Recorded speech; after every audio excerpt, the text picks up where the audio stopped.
Hello বন্ধুরা, গোপাল রান্নাঘর থেকে তোমাদের সাদর আমন্ত্রণ জানাচ্ছি।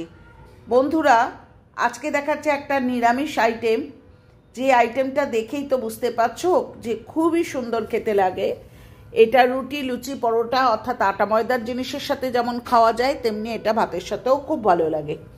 তো একবার ট্রাই করে দেখো, আমার এটা বিনীত অনুরোধ রইল। এটা হচ্ছে আলু বেগুনের সবজি। এবার ভাবতে পারো যে আলু বেগুনের সবজির মধ্যে এমন কি একটা নতুনত্ব রয়েছে যেটা আবার নতুন করে দেখানো রয়েছে। এক একটা বাড়িতে প্রিপারেশনগুলো এক একটা প্রসেসে হয়, তো আমি কিভাবে করছি সেটা তোমাদের দেখিয়ে দিই। প্রথমে তো খল নুড়িতে 1 ইঞ্চি থেকে 1.5 ইঞ্চি আদা আর 2টো কাঁচা লঙ্কা কিন্তু খুব ভালো করে থেতো করে রাখো। ঠিক আছে, বেশ প্রচুর পরিমাণে ধনেপাতা কুচিয়ে রাখো।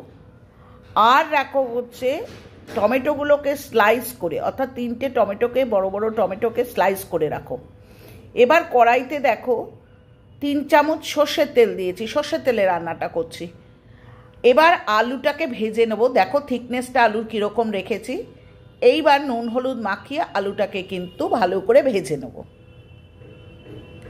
লাল লাল যখন হয়ে যাবে তখন আলুটাকে কিন্তু আমি ভাজা হয়ে গেলে তুলে নেব অন্য একটা পাত্রে।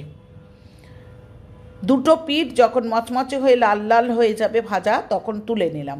এবার ফোড়নে দিলাম কালো জিরে, আর ওই আদা আর কাঁচা লঙ্কা যেটা আমি থেতো করে রেখেছিলাম সেটা দিয়ে দিলাম, দিয়ে বেগুনটা দিলাম। বেগুন থেকে অনেক জল রিলিজ করে।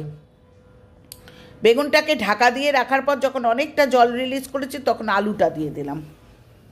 আলুটা দিয়ে বেগুন আলু দুটোই একটু ভালো করে নাড়াচাড়া করে রাখলাম। 1 চামচ নুন অফ ক্যামেরায় হয়ে গেছে, সে 1 চামচ নুন দিয়ে দিলাম। ঠিক আছে, নুন দেওয়ার সাথে সাথেই তরকারি থেকে অনেক জল রিলিজ করছে। এবার মশলা দেবো 1 চামচ হলুদের গুঁড়ো, 1 চামচ কাশ্মীরি লঙ্কার গুঁড়ো, 1 চামচ ধনের গুঁড়ো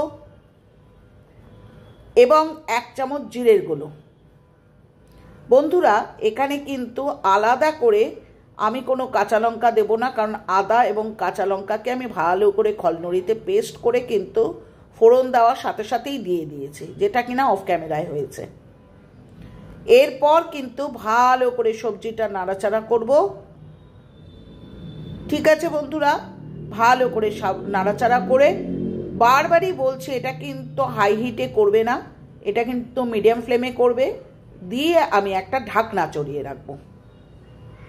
ঢাকনা চড়িয়ে রাখলে বেগুন আলুর থেকে জল রিলিজ হবে, যেহেতু নুন দিয়েছি। আস্তে আস্তে আস্তে আস্তে দেখো সবজিগুলো কিন্তু সেদ্ধ হয়ে যাচ্ছে। টমেটোগুলোকে এরকম স্লাইস করে কেটে দিয়েছি, টমেটোর কোনো পেস্ট দিইনি। কাঁচা লঙ্কা দেওয়ার বারবারই বলছি দরকার নেই, যেহেতু আমি আদা আর কাঁচা লঙ্কাটাকে একবারে পেস্ট করে দিয়েছি। নিরামিষ তরকারি 1 চামচ মিষ্টির কিন্তু খুব প্রয়োজন, সুতরাং 1 চামচ মিষ্টি ছড়িয়ে দিলাম, চিনি ছড়িয়ে দিলাম। দিয়ে আবার ভালো করে নাড়াচাড়া করবে। এই সময় কিন্তু আমি ফ্লেমটাকে বাড়িয়ে দেবো, অর্থাৎ হাই হিটে রান্না করব। কারণ হচ্ছে জলটাকে আমাকে শুকিয়ে নিতে হবে, যেটুকুও বা আছে বেগুনের মধ্যে সেটুকু জলকেও কিন্তু আমার শুকিয়ে নিতে হবে। এখন কিন্তু আর কোনো ঢাকনা আমি চড়াবো না। বন্ধুরা, দেখতে পাচ্ছ আলুটাকে খুন্তি দিয়ে দেখিয়ে দিলাম আলুটা সেদ্ধ হয়ে গেছে। বেগুনটাকেও খুন্তি দিয়ে দেখিয়ে দিচ্ছি যে বেগুনটাও সেদ্ধ হয়েছে। বারবার বলছি বেশি করে নাড়াচাড়া কিন্তু করবে না, তাহলে বেগুন আলু সবই কিন্তু ভ্যাদভ্যাদে হয়ে যাবে, ভালো লাগবে না। এরপর আমার রান্না প্রায় অলমোস্ট ডান। এরপর একটা ভাজা মশলার গুঁড়ো, যেটা কিনা সবচাইতে বড় সিক্রেট, এটা হচ্ছে জিরে, ধনে, শুকনো লঙ্কা এবং গোলমরিচ ফাঁকা কড়াইয়ে ভেজে, শুকনো কড়াইয়ে ভেজে গুঁড়ো করে নিয়েছি। এইটাই কিন্তু, এটার ওপরেই কিন্তু সবজির স্বাদটা ডিপেন্ড করে। হয়ে গেছে আমার মোটামুটি সবজি কিন্তু তৈরি। তো দেখতে পাচ্ছ কি কালারফুল দেখতে হয়েছে। এরপর বেশি করে ধনেপাতা ছড়িয়ে দিলাম। ধনেপাতায় কোনো কার্পণ্য করো না। আর এখানে কিন্তু ঘি, গরম মশলা ইত্যাদি ইত্যাদি কিন্তু মোটে চলবে না। নাড়াচাড়া করে বেগুন আলুর নিরামিষ সবজিটা আমি নামিয়ে ফেলবো। ঠিক আছে, হয়ে গেল। এটা তুমি রুটির সাথেও খেতে পারো, এটা তুমি ভাতের সাথেও খেতে পারো, এটা তুমি লুচি পরোটার সাথেও খেতে পারো। তো এইভাবে পরিবেশন করো। তো আজকে এইভাবেই তোমাদের কাছে দেখো আমি পরিবেশন করে দেখিয়ে দিচ্ছি। কি কালারফুল দেখতে হয়েছে দেখেছো? টমেটোটাকে কিন্তু পেস্ট করে দিও না, টমেটোটাকে আস্ত রেখো, সেটা কিন্তু খেতে অনেক ভালো লাগবে। তো হয়ে গেল আমার আজকের নিরামিষ সবজি। তো এইভাবে তোমরা একদিন বেগুন আলুর তরকারি করে দেখো, খেতে খুব ভালো লাগবে। আর পুরনো বন্ধুরা তোমাদের কি বলবো, তোমরা যেভাবে সাপোর্ট করছো তাতে আমি অভিভূত। আর নতুন বন্ধুরা তোমরা চ্যানেলটাকে সাবস্ক্রাইব করো, লাইক করো, কমেন্ট করো, শেয়ার করো। তোমাদের একটা কমেন্টের গুরুত্ব কিন্তু আমাদের কাছে অপরিসীম, কারণ আমরা পরের দিন কিন্তু মোটিভেট হয়ে আবার ভালো কিছু করার জন্যে ঝাঁপিয়ে পড়ি। ঠিক আছে, তো আজকে আসি, আবার পরের দিন ফিরবো নতুন কোনো ভালো আইটেম নিয়ে। নিজেরা সাবধানে থেকো, ভালো থেকো।